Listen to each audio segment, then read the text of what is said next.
से और सही मायनों में एक ऐसा बाशिंदा बने, ऐसा इंसान बने जो वाकई ही एक दूसरे का हितैषी बन के जिए, सारे इंसानों को अपने परिवार का अंग मान के जिए, केवल तमाशे देखने वाला ना हो, केवल दूसरों की हंसी उड़ाने वाला ना हो,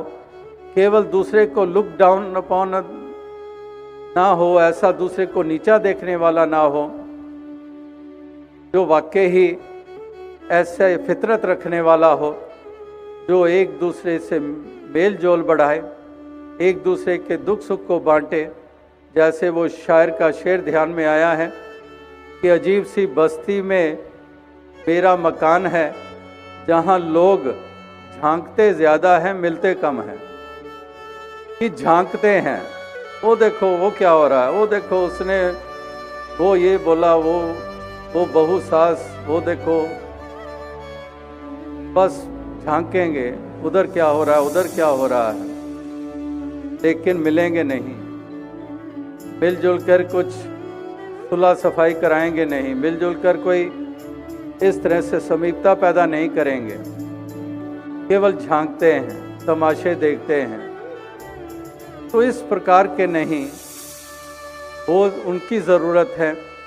जो वास्तविकता में ऐसे अपने आप को शरीक कर देते हैं,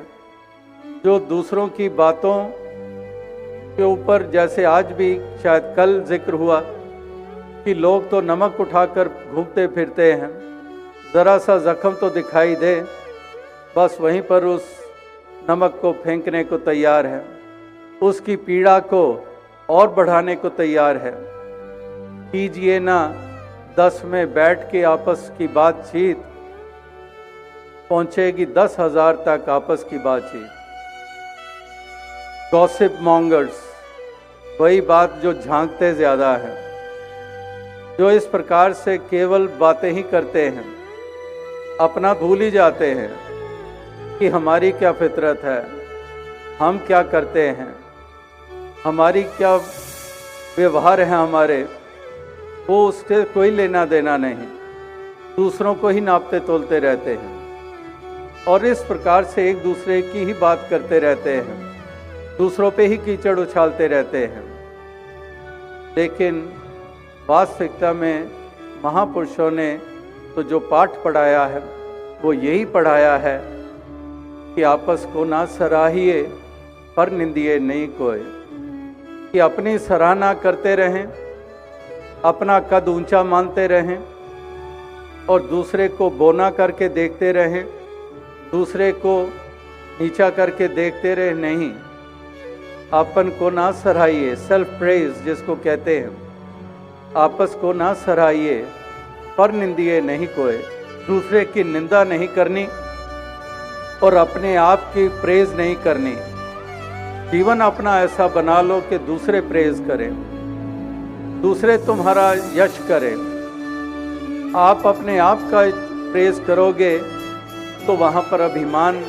की बू आने लग पड़ती है, अहंकार की बू आने लग पड़ती है।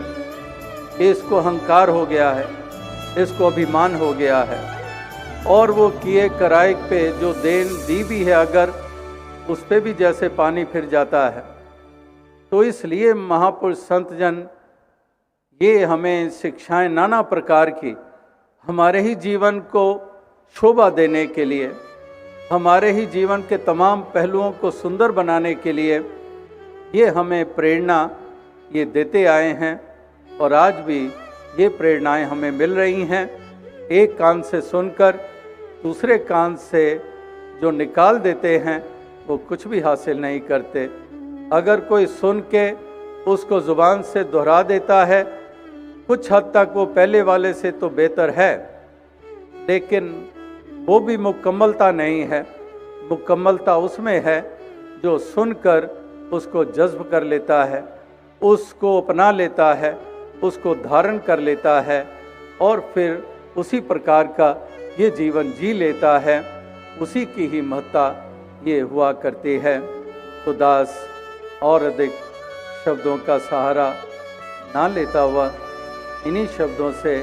आपसे इजाज़त चाहेगा। यही अरदास, यही प्रार्थना करेगा कि दातार कृपा करे